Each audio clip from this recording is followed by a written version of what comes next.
In our gentrified Boston suburb, drama was the homeowners association's real business. I'm Neil Foster, 38 years old, advertising copywriter by day, unwitting entertainment for the neighbors by night. At least that's what I was about to become. Before we dive deeper into this story, I have one small request. Please subscribe, drop a like, comment, and hit that hype button to boost this channel so more people can discover these incredible Reddit stories. My wife Clara had always been charming in that dangerous way that makes men stupid and women jealous. At 36, she managed the Whitmore Art Gallery downtown, which meant she dealt with pretentious artists, wealthy collectors, and apparently French ex-lovers who couldn't take a hint. Paul Renard was that ex-lover, French-American, 37, with the kind of accent that made middle-aged women at dinner parties giggle like teenagers.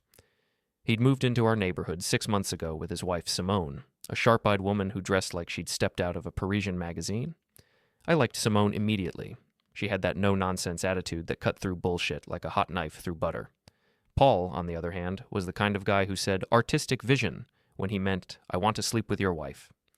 The first red flag should have been the wine-soaked reunion at the Hendersons' housewarming party. Clara spotted Paul across the crowded living room and practically launched herself into his arms. The hug lasted about 10 seconds too long, and when they finally separated, her lipstick was smudged. Neil, you remember Paul from college, right? Clara's cheeks were flushed, her eyes bright with the kind of excitement I hadn't seen directed at me in months. Actually, no, I said, extending my hand. Nice to meet you. Paul's grip was firm, his smile practiced. Ah, Clara has told me so much about you. You are the writer, yes? Copywriter. I sell people things they don't need with words they want to hear. He laughed, but his eyes were already back on Clara. And Clara, she sells people beauty they cannot afford with passion they cannot resist. I wanted to vomit. Instead, I smiled and went to get another beer. Over the following weeks, the innocent encounters multiplied. Paul would jog past our house every morning, always slowing down when Clara was watering her garden. She'd wave, he'd stop to chat, and I'd watch from the kitchen window while my coffee got cold. He's just being neighborly, Clara said when I mentioned it. Neighborly would be a wave and a smile. This is a consultation on your hydrangeas. Don't be paranoid, Neil. We're just friends. Just friends. The most dangerous 2 words in the English language. My neighbor Linda Martinez, a 33-year-old yoga instructor with a wicked sense of humor and zero tolerance for relationship drama, lived 2 houses down. She'd become my unofficial neighborhood intelligence network. Your wife's got an admirer, she told me one evening while I was checking the mail. Linda was stretching on her front porch, wearing workout clothes that probably cost more than my car payment. So I've noticed. Word is, he's been asking around about her schedule. Asked Mrs. Henderson when Clara usually goes to the grocery store. That's not creepy at all. Linda twisted into some impossible position that made my back ache just watching. His wife doesn't seem too happy about it either. Simone was at the coffee shop yesterday, and when someone mentioned Paul's morning jogs, she got this look. You know the look. I knew the look. It was the same one I'd been wearing for weeks. The breaking point came on a Thursday night in October. Clara had been at another gallery event until nearly midnight. When she finally came home, her hair was messed up, her dress wrinkled, and she smelled like wine and expensive cologne. How was the opening? I asked from the couch, where I'd been pretending to watch television and actually calculating how much our divorce would cost. Oh, you know, boring. Pretentious artists, pretentious collectors, pretentious wine. She kicked off her heels and headed for the stairs. I'm exhausted. Paul was there, I assume? She paused, one hand on the banister. He might have stopped by. I don't really remember. The next morning, I found out just how much she didn't remember. Tasha Williams, one of Clara's friends, and the neighborhood's unofficial gossip coordinator called while Clara was in the shower. Neil, honey, I just wanted to make sure everything was okay with you and Clara. Why wouldn't it be? Well, after seeing her and Paul at Romano's last night, I just thought... She trailed off, clearly hoping I'd fill in the blanks. Romano's was a romantic Italian restaurant downtown. It was definitely not the gallery where Clara claimed to have spent her evening. I'm sure it was nothing, I said, my voice surprisingly steady. Of course, honey, I'm sure you're right.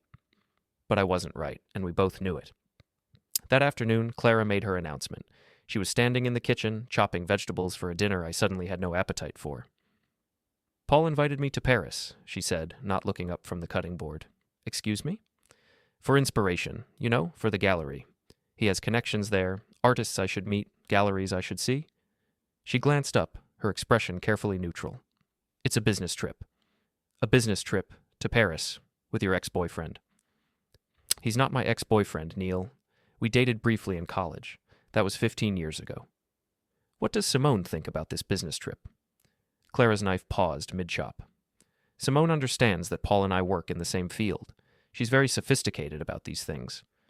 Sophisticated. Right. When? Tomorrow night. It's last minute, I know, but there's this exhibition that's only running for a few more days, and... How long? A week? Maybe 10 days. I nodded, trying to look like a supportive husband instead of a man whose world was quietly imploding. Sounds like a great opportunity. Her smile was brilliant and completely fake. I knew you'd understand. The next evening, I drove Clara to the airport. She chattered nervously about the flight, the hotel, the artists she was going to meet. Paul was already there when we arrived, looking effortlessly stylish in his perfectly tailored coat. Neil. He approached with arms spread wide, as if we were old friends instead of two men who barely tolerated each other. Thank you for sharing your beautiful wife with Paris. Just bring her back in one piece, I said. Of course, of course. We will take very good care of each other. I bet you will. Clara kissed me goodbye, a quick peck that felt like an obligation. I'll call you when we land. Have fun, I said. She did call, 6 hours later, her voice bright with excitement and wine. Neil, we made it. Paris is gorgeous, and the hotel is incredible, and... That's great, honey. Get some rest. I will. Love you. Love you too. But as I hung up the phone, I realized I wasn't sure if either of us meant it anymore. The text came the next morning. Relax. I'll be back in a week. Relax. As if I was some paranoid husband who couldn't handle his wife taking an innocent trip with her charming French friend. I stared at the message for a long time, then walked over to Linda's house. Linda was in her backyard, going through what looked like a particularly aggressive yoga routine. She was wearing black leggings and a sports bra, her dark hair pulled back in a ponytail, and when she saw me approaching, she straightened up with a knowing look. Let me guess. The wife's in Paris and you're wondering if you're crazy. Something like that. She grabbed a towel and wiped the sweat from her face. You want some coffee? I was about to make some anyway. Linda's kitchen was the opposite of mine and Clara's. Where ours was all carefully coordinated colors and expensive appliances we rarely used, hers was functional and lived in. Mismatched mugs, a coffee maker that had seen better days, and a refrigerator covered in photos of friends and family. So, she said, pouring coffee into 2 cups, what's the story? I told her everything. The late nights, the lies, the sudden Paris trip. Linda listened without interrupting, occasionally nodding or making small sounds of disgust. And his wife is okay with this? She asked when I finished. Apparently she's very sophisticated. Sophisticated my ass. Linda took a long sip of coffee. You know what I think? What? I think you should call Simone. The idea had occurred to me, but I'd dismissed it as too paranoid, too pathetic. I can't just call and ask if her husband is cheating on her with my wife. Why not? If they're really in Paris on business, she'll know about it. If they're not, she shrugged. At least you'll know where you stand. It took me 3 hours to work up the courage. I found Simone's number in the neighborhood directory and called from my home office, my hands shaking like a teenager asking someone to prom. Hello? Her voice was crisp, professional. Simone, this is Neil Foster, from Maple Street. Ah, Neil, how are you? I'm fine. Listen, I hope you don't mind me calling, but I wanted to ask about Paul's trip. There was a pause. What trip? My stomach dropped. The business trip to Paris, with Clara. The silence stretched so long I thought she'd hung up. Finally she spoke, her voice very quiet and very controlled. Paul told me he was going to New York, for meetings with potential clients. Jesus. Indeed. When did they leave? Yesterday night. I see. And when are they returning? Clara said a week, maybe 10 days. Another pause. Neil, would you like to come over? I think we should talk. Simone's house was immaculate in the way that only people without children can manage. Everything was white and clean and expensive looking. She answered the door in perfectly pressed slacks and a silk blouse, her blonde hair pulled back in a chignon that probably took an hour to perfect. Oh, coffee? She asked. Please. We sat in her living room, which looked like something out of a magazine. Simone poured coffee from an elegant silver service that made Linda's mismatched mugs seem even more endearing. So, she said, settling back in her chair, it appears our spouses are having an affair. I almost choked on my coffee. You don't waste time, do you? I am French. We are practical about these things. She took a delicate sip from her cup. The question is, what do we do about it? I honestly don't know. Well, I do. Her smile was sharp as a blade. We make them regret it. Over the next hour, Simone laid out what she'd observed over the past few months. The early morning phone calls Paul thought she didn't notice, the new cologne, the sudden interest in art galleries, the credit card charges at Romano's on nights when he claimed to be working late. I hired a private investigator last week, she said casually, as if she was discussing the weather. You what? A woman named Janet Morrison. Very discreet, very thorough. She's been following Paul for 3 days. And? Simone reached for her phone and scrolled through several photos. These were taken Tuesday night. The first photo showed Paul and Clara at a hotel bar downtown. They were sitting close together, Clara's hand on Paul's thigh. The second showed them kissing in the hotel parking lot. The third showed them entering a room together. They've been planning this trip for weeks, Simone said. The Paris story was just to throw us off. I stared at the photos, feeling like I'd been punched in the stomach. Are they actually in Paris? Oh yes, they're in Paris. Janet tracked them to Logan Airport. But this isn't a sudden business opportunity. Paul booked the hotel room 6 weeks ago. 6 weeks? Indeed, they've been lying to us for quite some time. I set down my coffee cup, afraid I might throw it. So what now? Simone's smile turned predatory. Now, we give them a proper welcome home. That evening, I sat in my empty house, staring at my phone. Clara had sent 3 texts throughout the day, each one more nauseating than the last. The Louvre is incredible. Wish you were here.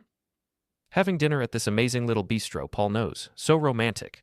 I mean, the city is so romantic. Missing you. Can't wait to tell you about everything. Everything.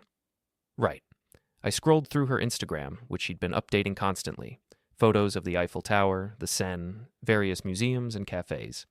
In half of them, Paul was visible in the background or reflection, and in a few, his hand was clearly on her shoulder or waist. My phone rang. Linda. How are you holding up? About as well as you'd expect.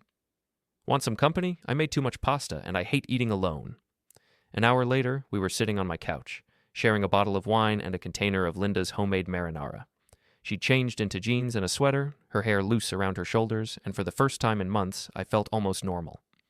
So what's the plan? She asked. Simone and I are going to confront them when they get back. That's it? That's the big revenge? What else can I do? Linda grinned, and I realized she'd had more wine than I thought. Oh, honey, you're thinking too small. What do you mean? I mean, they humiliated you. Publicly. Everyone in the neighborhood knows what's going on. Mrs. Henderson asked me yesterday if you were handling things okay. The mailman wanted to know if Clara was really in Paris or just shacked up somewhere local. My face burned. Great. So if everyone already knows you've been made a fool of, why not make sure everyone sees you get your dignity back? How? Linda pulled out her phone and started scrolling. Well, for starters, you could stop looking like a sad, abandoned husband and start looking like a man who has options. I don't have options. You do now. She held up her phone, camera app open. Come here. Linda, I'm not... Trust me.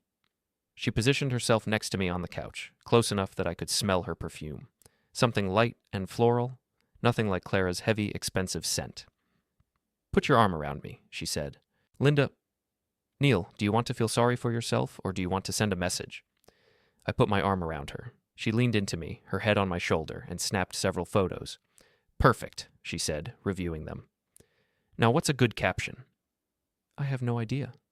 How about, some people go to Paris for inspiration. I found mine at home. That's terrible. That's the point. It's petty and obvious and exactly the kind of thing that will make Clara absolutely insane. I looked at the photo. We looked good together. Happy, natural.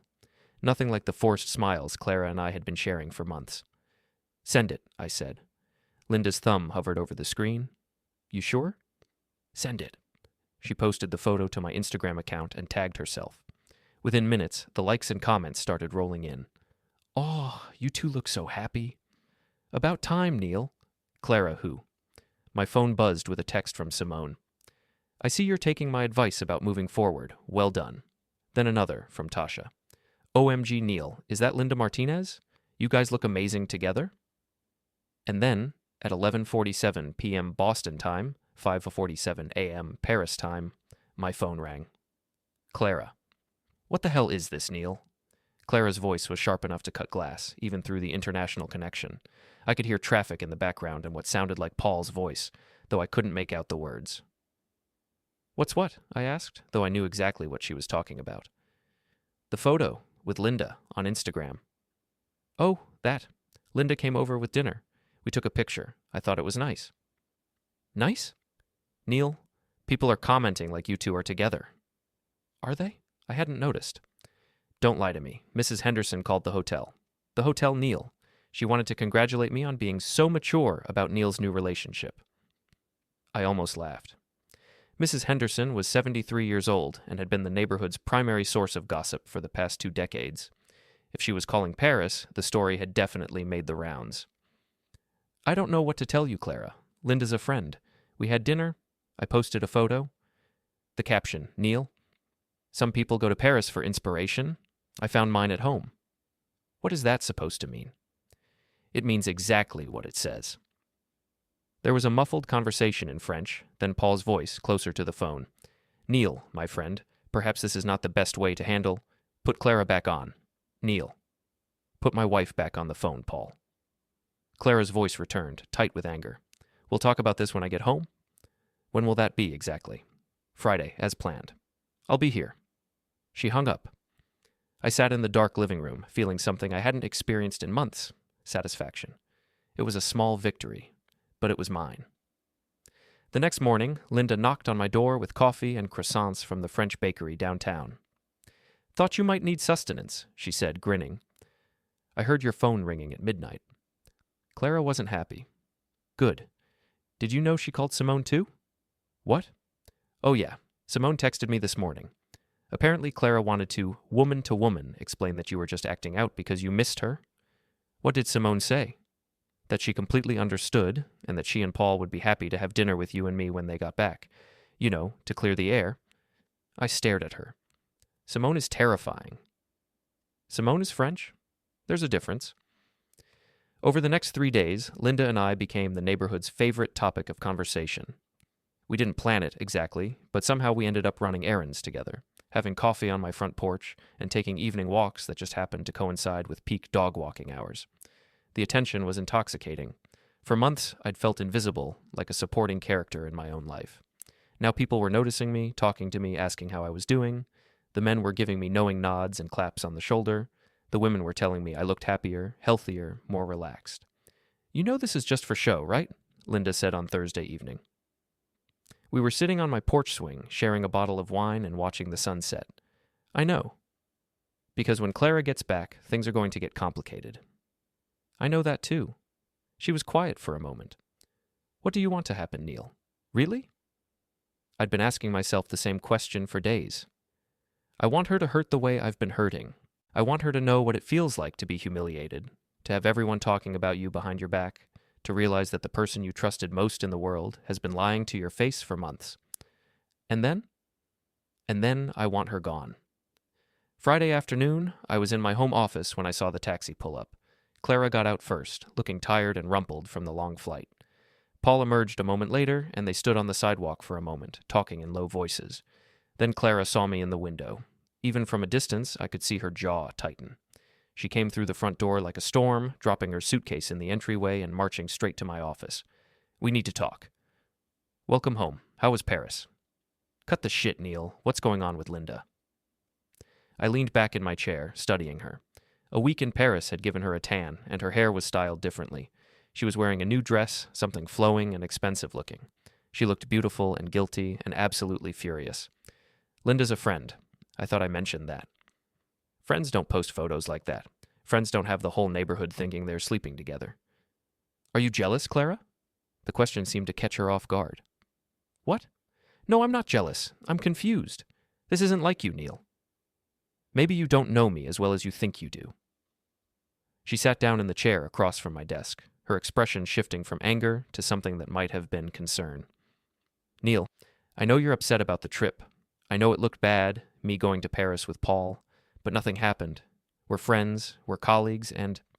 Stop. What? Just stop lying to me, Clara, please. Her face went pale. I'm not... I pulled out my phone and opened the photos Simone had sent me. The hotel bar, the parking lot, the room. These were taken Tuesday night, 3 days before your sudden Paris opportunity. Clara stared at the photos, her mouth opening and closing like a fish. Neil, I can explain. Can you? Can you explain why you've been lying to me for months?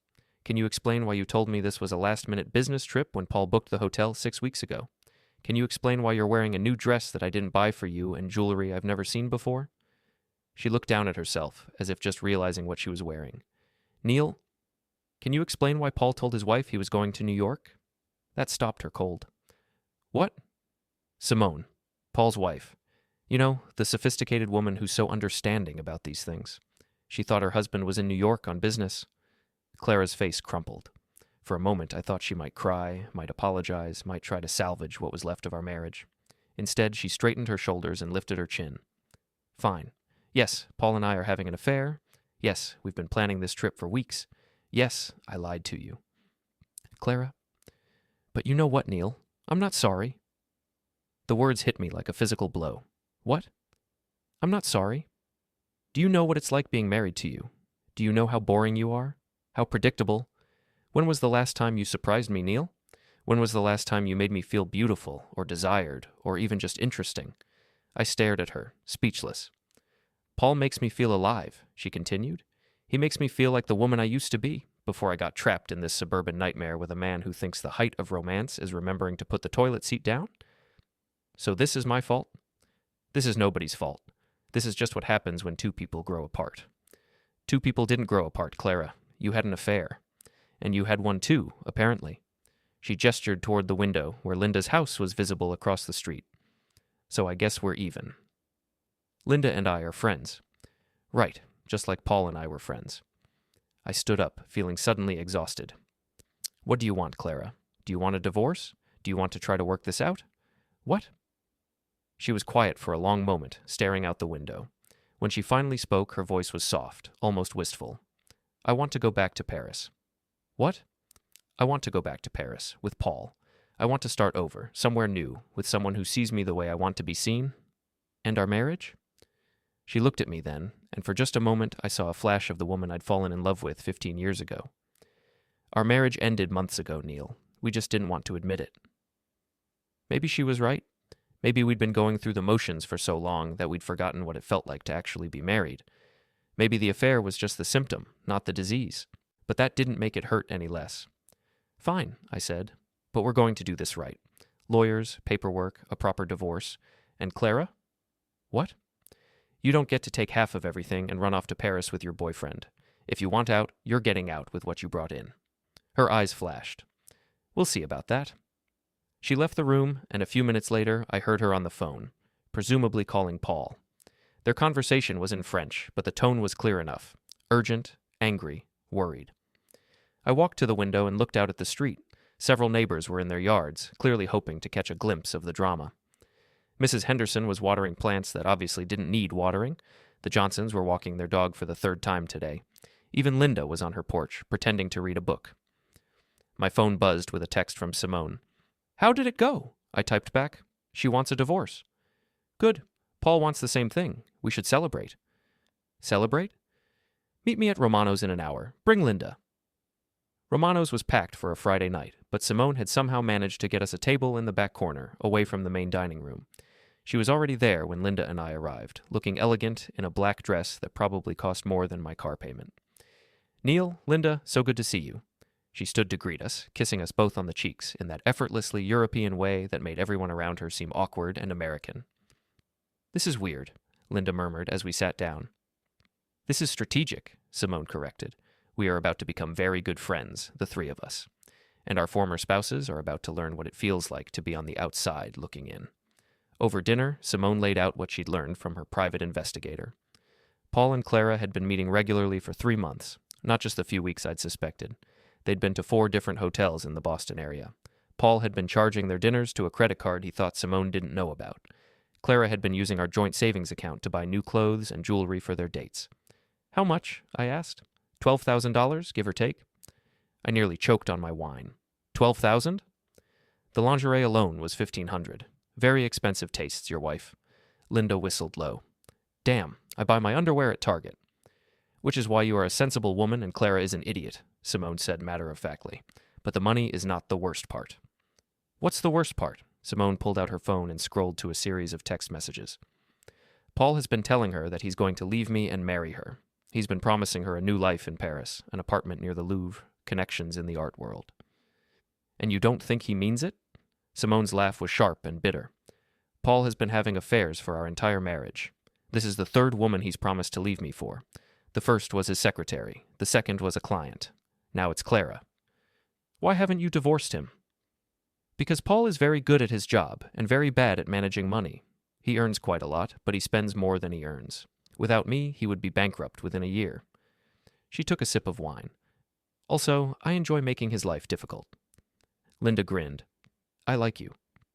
The feeling is mutual. Now, shall we discuss strategy? Over the next 2 hours, Simone outlined a plan that was both brilliant and terrifying. Phase 1, financial warfare. She would freeze Paul's access to their joint accounts and credit cards. I would do the same with Clara's. Phase 2, social destruction. We would make sure everyone in our social circle knew exactly what Paul and Clara had been up to. Phase 3, professional consequences. Simone would contact Paul's clients and suggest they might want to reconsider working with someone of questionable character. I would do the same with Clara's gallery connections. This is nuclear, I said. Yes, Simone agreed. It is. What if it backfires? What if people think we're being vindictive? Then they think we're being vindictive. But they will also think twice before crossing us in the future. Linda had been quiet through most of this, but now she leaned forward. What about the neighborhood? Because I guarantee you Paul and Clara are going to try to spin this as you two being unreasonable and controlling. Let them try, Simone said. We have photographs, bank records, and a paper trail going back months. What do they have? A story about true love conquering all? People believe what they want to believe, Linda pointed out. Which is why we're going to give them something better to believe in, Simone said. We're going to give them a story about justice. The next morning, I woke up to find Clara gone. Her suitcase was missing, along with most of her clothes and jewelry. She'd left a note on the kitchen counter. Staying at Tasha's while we figure things out. We need space to think. Space to think. Right. I called my lawyer, a sharp-eyed woman named Janet Morrison, who came highly recommended by Simone. Yes, the same Janet Morrison who'd been working as Simone's private investigator. Apparently, she'd gone to law school after her PI business took off. Conflict of interest? I asked.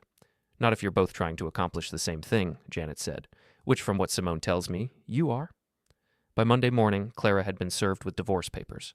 By Monday afternoon, she was calling me screaming. You froze my credit cards. I canceled the joint cards. Your personal card still works.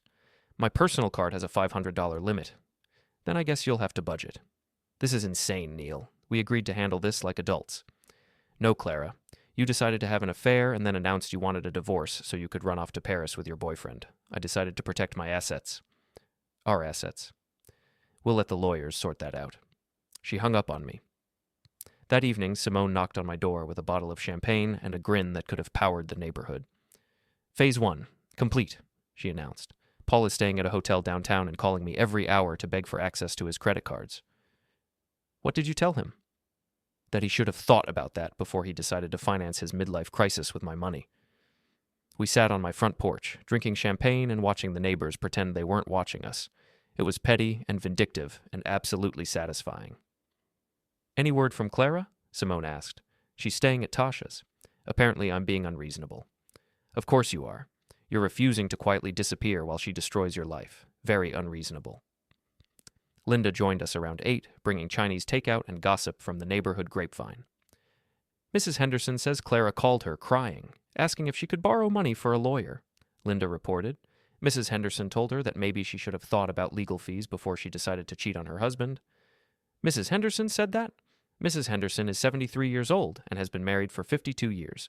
She does not approve of adultery. What about the others? Mixed reactions. The younger couples seem to think you're both being too harsh. The older ones are Team Neil and Simone all the way. And Tasha? Linda's grin turned wicked. Tasha is starting to regret offering Clara a place to stay. Apparently Clara has been crying nonstop for 3 days and eating everything in Tasha's refrigerator. By the end of the week, the battle lines were clearly drawn. Clara and Paul had their supporters, mostly younger couples who believed in forgiveness and second chances, plus a few people who thought Simone and I were being vindictive. But we had the moral high ground, and we had evidence. More importantly, we had each other. You know, Linda said on Friday night, this is either going to work perfectly or it's going to blow up in your faces spectacularly. Probably both, I admitted. Definitely both, Simone agreed. But it will be worth it. She was right. Whatever happened next, at least I wasn't going down without a fight. The Maple Street annual block party was scheduled for the second Saturday in November, which gave us exactly 2 weeks to prepare. In previous years, it had been a casual affair, potluck dishes, folding tables in the Hendersons' backyard, kids running around while the adults gossiped and drank wine. This year, it was going to be a battlefield.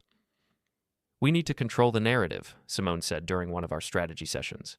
We'd taken to meeting at my house every few days, the three of us huddled around my kitchen table like generals planning a siege. What narrative? Linda asked.